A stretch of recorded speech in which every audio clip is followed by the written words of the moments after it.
Welcome to exam विवेचना। तो दोस्तों, जैसा कि आपको पता है, हम अपने इस चैनल पर डिस्कस कर रहे हैं प्रैक्टिस सेट की सीरीज़ को।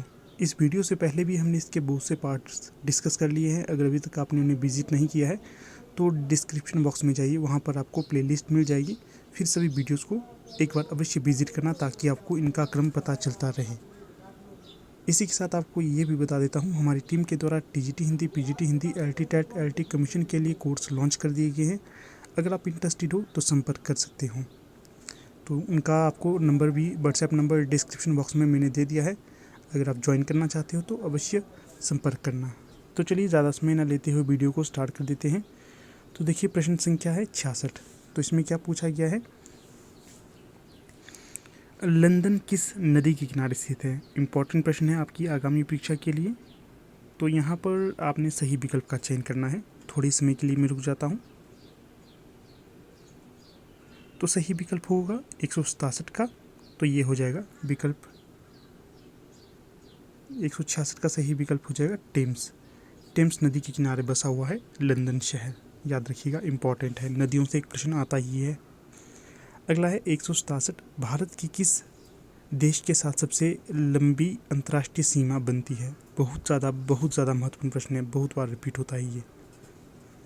तो आपको पता ही होगा, जो बांग्लादेश है इसके साथ भारत की सबसे लंबी अंतर्राष्ट्रीय सीमा लगती है। अगला प्रश्न है 168, गुलाबी क्रांति किससे संबंधित है। खाद्यान्न से, फल से, मत्स्य से, झींगा मछली उत्पादन से। तो सही विकल्प हो जाएगा डी, जो झींगा मछली उत्पादन है इससे संबंधित होगा गुलाबी क्रांति। अगला प्रश्न है 169। तो इसमें क्या पूछा गया है, पन्ना जो कि मध्य प्रदेश में स्थित है में मुख्यतः कौन सा खनिज मिलता है। कोयला, तांबा, हीरा, सोना। तो जो पन्ना है ये हीरों के लिए, जो हीरा होता है ना, उसके लिए अत्यधिक प्रसिद्ध है। पन्ना की खाने आपने सुना ही होगा, हीरा के लिए ये काफ़ी प्रचलित है। अगला है 170, इरूला जनजाति किस राज्य में स्थित है। तमिलनाडु, हिमाचल प्रदेश, आंध्र प्रदेश, अरुणाचल प्रदेश। तो जो इरूला जनजाति होगी ये तमिलनाडु में पड़ती है, तमिलनाडु में आपको ये मिल जाएगी। इसी के साथ जो हिमाचल में प्रमुख जातियां हैं, कौल, याद रखना है कौल, ये हिमाचल प्रदेश में पड़ने वाली प्रमुख जातियों में से एक है। नाग, ये भी हिमाचल प्रदेश की जनजाति है। अगला प्रश्न देखिए 171। तो क्या पूछा गया है, भारत का मैनचेस्टर किसे कहा जाता है। मुंबई, अजमेर, अहमदाबाद, बंगलुरु। तो ये कहा जाता है अहमदाबाद को। सी सही विकल्प हो जाएगा यहाँ पर। अगला प्रश्न देख लेते हैं 171। तो इसमें क्या पूछा गया है, 172। तो क्या पूछा गया है इसमें, गैंडा परियोजना भारत में किस वर्ष प्रारंभ की गई थी। 1972, 1975, 1987 या 1992। तो सही विकल्प हो जाएगा यहाँ पर 1987। जो गैंडा परियोजना थी ये भारत में 1987 में शुरू की गई थी। यहाँ पर आपको ये भी क्लियर कर देता हूँ, जितने भी प्रश्नों का उत्तर मैं देता हूँ ये सभी ऑफिशियल आंसर की पर आधारित होते हैं। फिर भी अगर आपको लगे किसी प्रश्न पे संदेह है तो अवश्य आप पूछ सकते हो। अगला प्रश्न है यहाँ पर, ग्रीन पीस नामक संगठन का मुख्यालय कहाँ पर स्थित है। London, Geneva, New York, Amsterdam. तो सही विकल्प होगा यहाँ पर 173 का डी, एम्स्टर्डम में आपका ग्रीन पीस नामक संगठन का मुख्यालय होगा। अगला प्रश्न है, गिर राष्ट्रीय उद्यान किस वन्य प्राणी के लिए प्रसिद्ध है। एशियाई शेर, गैंडा, हाथी या लाल पांडा।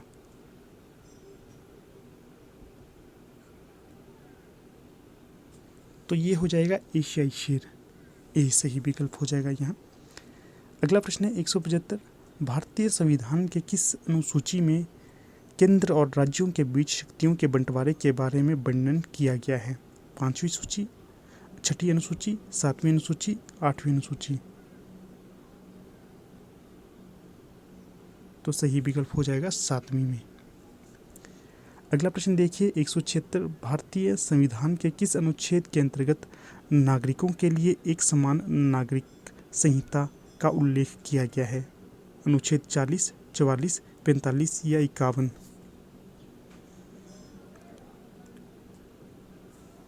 तो सही विकल्प हो जाएगा अनुच्छेद 44। अगला प्रश्न है, राज्यसभा का पदेन सभापति कौन होता है? राष्ट्रपति, उपराष्ट्रपति, प्रधानमंत्री, उपरोक्त में से कोई नहीं? तो सही विकल्प होगा विकल्प बी, उपराष्ट्रपति राज्यसभा का पदेन सभापति होता है। अगला प्रश्न देखिए 178। तो क्या पूछा गया है, निम्नलिखित में से कौन सी संस्था संवैधानिक नहीं है? वित्त आयोग, संघ लोक सेवा आयोग, निर्वाचन आयोग या नीति आयोग? तो 178 का सही विकल्प यहाँ पर डी हो जाएगा, नीति आयोग। अगला प्रश्न है 179। बेटी बचाओ बेटी पढ़ाओ योजना कब प्रारंभ हुई थी?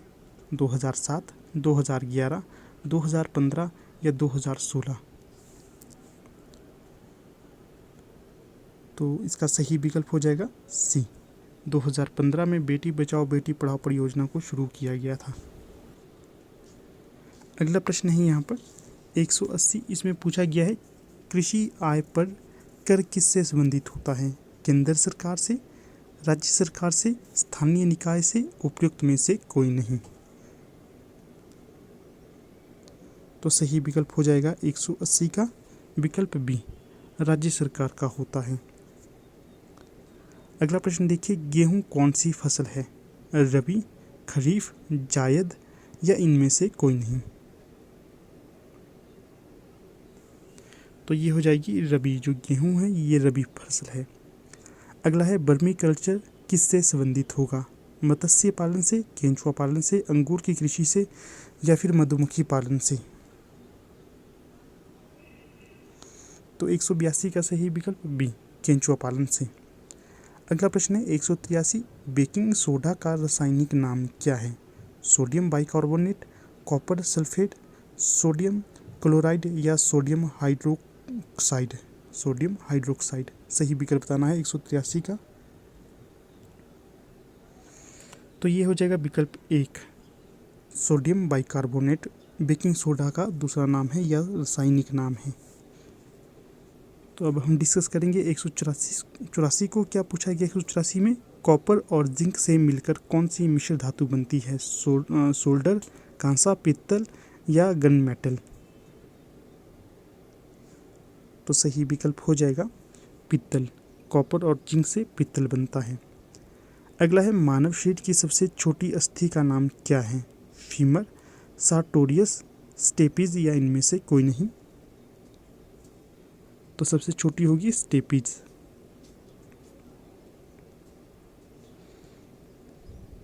अगला प्रश्न देखिए 186।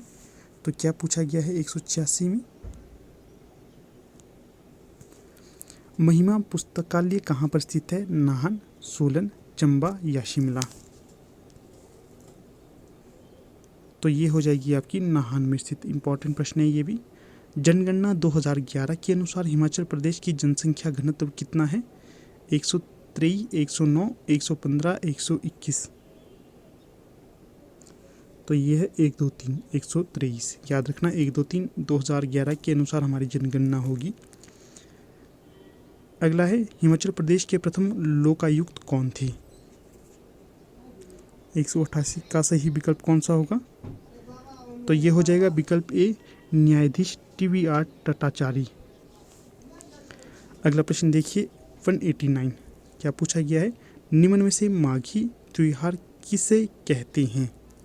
हाला को, फुल्लैच को, लोहड़ी को या खिपा को? तो जो 189 का सही विकल्प हो जाएगा, लोहड़ी को माघी कहा जाता है। अगला प्रश्न है 190। रिवाल्सर झील कहाँ पर स्थित है? मंडी, कुल्लू, सिरमौर या चंबा? तो ये हो जाएगी मंडी में स्थित रिवाल्सर झील। अगला है, लवी मेला कहाँ पर मनाया जाता है? मंडी, कुल्लू, रामपुर या करसोग? तो जो लवी मेला मनाया जाता है रामपुर में मनाया जाता है। अगला प्रश्न है 192। शूलिनी मेला कहाँ पर मनाया जाता है? सोलन, शिमला, कांगड़ा या मंडी? तो शूलिनी मेला मनाया जाता है आपके सोलन में। अगला प्रश्न देखिए, भूरी सिंह संग्रहालय कहाँ पर स्थित है? शिमला, चंबा, मंडी या कुल्लू? तो ये आपके चंबा में स्थित होगा भूरी सिंह संग्रहालय। अगला क्वेश्चन है यहाँ पर 194। तो जो 194 और 195 है ये उस समय के करंट अफेयर के क्वेश्चन है। तो चलिए यहाँ डिस्कस कर लेते हैं, कई बार ये जीके क्वेश्चन भी बन जाते हैं। तो चलिए देख लेते हैं। शरद पवार को 2017 में कौन सा नागरिक सम्मान मिला था? भारत रत्न, पद्म भूषण, पद्म विभूषण या पद्मश्री? तो कई बार ये अब जीके के प्रश्न के तौर पर भी पूछे जाते हैं, इसलिए इम्पॉर्टेंट है। 194 का सही विकल्प हो जाएगा पद्म विभूषण से नवाजा गया था शरद पवार को 2017 में। अगला है 195। 2016 का ज्ञानपीठ पुरस्कार किसे मिला है? शंकर घोष, रघुवीर चौधरी, केदारनाथ सिंह या अमरकांत? तो ये मिला है शंकर घोष को, ए सही विकल्प होगा। नेक्स्ट क्वेश्चन है 196। यहाँ पर इंग्लिश ग्रामर के क्वेश्चन आ गए हैं। Our examination commences dash Monday next. तो बताना है यहाँ पर कौन सा ऑप्शन आएगा। तो ये होगा बी, ऑन। नेक्स्ट है entry dash this auditorium is dash ticket. तो 197 का क्या होएगा? तो ये ऑप्शन डी हो जाएगा यहाँ पर, 2 और वाई। नेक्स्ट है I was delighted dash your success. क्या आएगा यहाँ पर? तो यह आएगा एट, विकल्प ए। नेक्स्ट है which of the following is correct sentence. तो यहाँ पर आएगा option B, Ram sings a song. Next है और अंतिम भी है ये, 201 word substitution for possessing unlimited powers is. तो ये होगा विकल्प डी, ओमनीपोटेंट। डी सही विकल्प हो जाएगा।